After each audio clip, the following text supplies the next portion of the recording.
सभी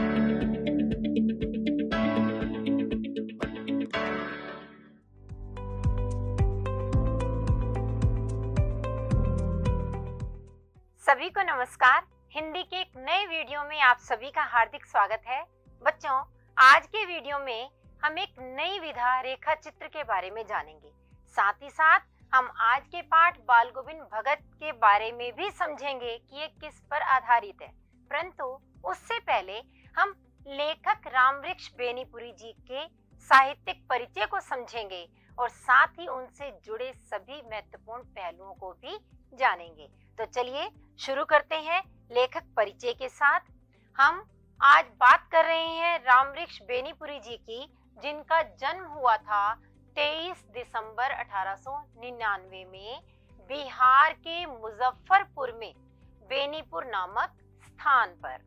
और बेनीपुर स्थान पर जन्म लेने के कारण ही इन्हें बेनीपुरी के नाम से भी जाना जाता है। इनकी शिक्षा 10वीं तक हुई और इनकी मृत्यु हुई 9 सितंबर 1968 को। मृत्यु स्थान भी वही बिहार ही था।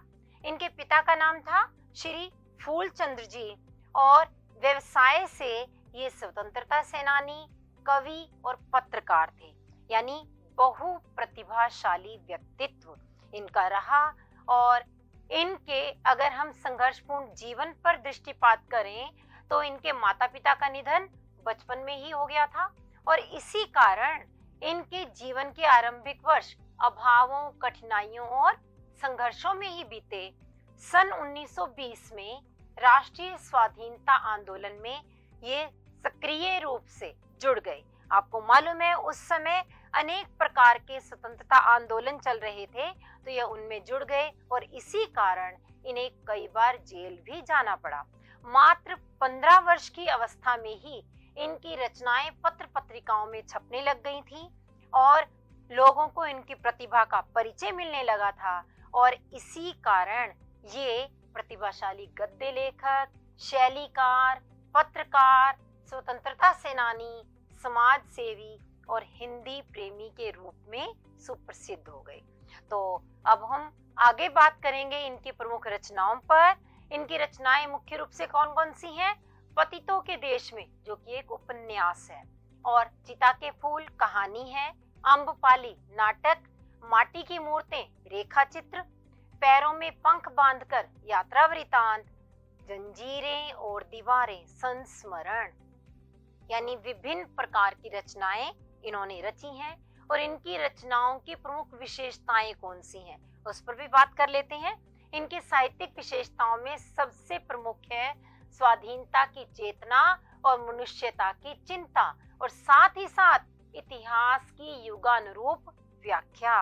कहने का अभिप्राय क्या है कि इन्होंने अपने साहित्य के माध्यम से लोगों को स्वाधीनता के लिए प्रेरित किया और मनुष्यता के जो मूल गुण हैं उनकी ये चिंता करते थे और अपने साहित्य के माध्यम से लोगों में उन्हीं को विकसित करने का प्रयास करते थे। और अगली विशेषता है मानवीय मूल्य, लोक संस्कृति और सामूहिक चेतना का स्वर, मतलब समाज की चिंता, समाज को एकजुट रखने का प्रयास इनकी रचनाओं में झलकता है। और सामाजिक रूढ़ियों पर प्रहार और ग्रामीण जीवन की सजीव झांकी। जब हम इनकी रचनाएं पढ़ते हैं तो हमें ग्रामीण जीवन का बहुत ही खूबसूरत वर्णन देखने को मिलता है।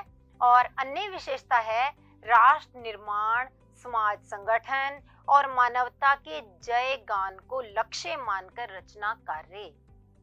यहाँ तक कि जिस रचना की हम आज बात करने वाले हैं वह भी इन्हीं बिंदुओं पर ही आधारित हमें दिखाई देगी। तो इनकी साहित्यिक विशेषताओं को देखते हुए ही इनके लिए एक बहुत ही प्रसिद्ध नाम रखा गया, कलम का जादूगर। इन्हें कलम का जादूगर कहा जाता है क्योंकि अपनी कलम के माध्यम से इन्होंने समाज को जागृत करने का, एक अलग ही शैली में अपनी रचनाओं से समाज को समृद्ध करने का कार्य किया।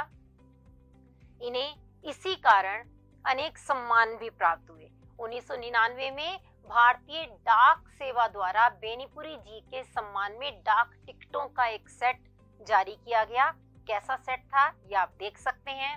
और बिहार सरकार द्वारा वार्षिक अखिल भारतीय राम वृक्ष बेनीपुरी पुरस्कार भी दिया जाता है।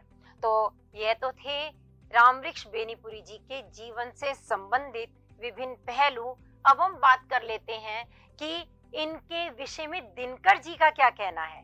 दिनकर जी ने इनके लिए कहा कि बेनीपुरी जी के भीतर बेचैन कवि, बेचैन चिंतक, बेचैन क्रांतिकारी और निर्भीक योद्धा सभी एक साथ निवास करते थे। तो आप समझ गए होंगे कि रामवृक्ष बेनीपुरी जी कितने बहुमुखी प्रतिभा के स्वामी रहे हैं। अब हम बात करते हैं कि रेखा चित्र किसे कहते हैं। रेखा चित्र क्या होता है? यह अंग्रेजी के स्केच शब्द का अनुवाद है और दो शब्दों रेखा और चित्र के योग से बना है। यानी रेखाओं के माध्यम से हमें कोई चित्र उभारना है।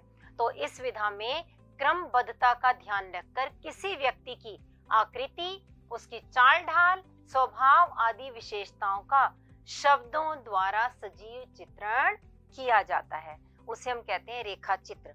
ऐसा ही रेखा चित्र है बाल गोविंद भगत। तो बाल गोविंद भगत रेखा चित्र का भी परिचय देख लेते हैं कि उसमें हम क्या पढ़ने वाले हैं। बाल गोविंद भगत रेखा चित्र के माध्यम से लेखक ने एक ऐसे विलक्षण चरित्र का उद्घाटन किया है जो मनुष्यता, लोक संस्कृति और सामूहिक चेतना का प्रतीक है। वेशभूषा या बाह्य अनुष्ठानों से कोई सन्यासी नहीं होता। सन्यास का आधार जीवन के मानवीय सरोकार होते हैं। कहने का अभिप्राय ये हुआ कि केवल बाहरी रूप से दिखावे के लिए सन्यासी नहीं होना, वेशभूषा से सन्यासी नहीं होना, बल्कि उनके व्यवहार से वे गुण झलकने चाहिए जो कि एक सन्यासी के होते हैं। बाल गोविंद भगत इसी आधार पर लेखक को सन्यासी लगते हैं। यह पाठ सामाजिक रूढ़ियों पर भी प्रहार करता है। इस रेखा चित्र की एक विशेषता यह है कि बाल गोविंद भगत के माध्यम से ग्रामीण जीवन की सजीव झांकी भी हमें देखने को मिलती है। तो इस पाठ को विस्तार से हम समझेंगे अगले वीडियो में।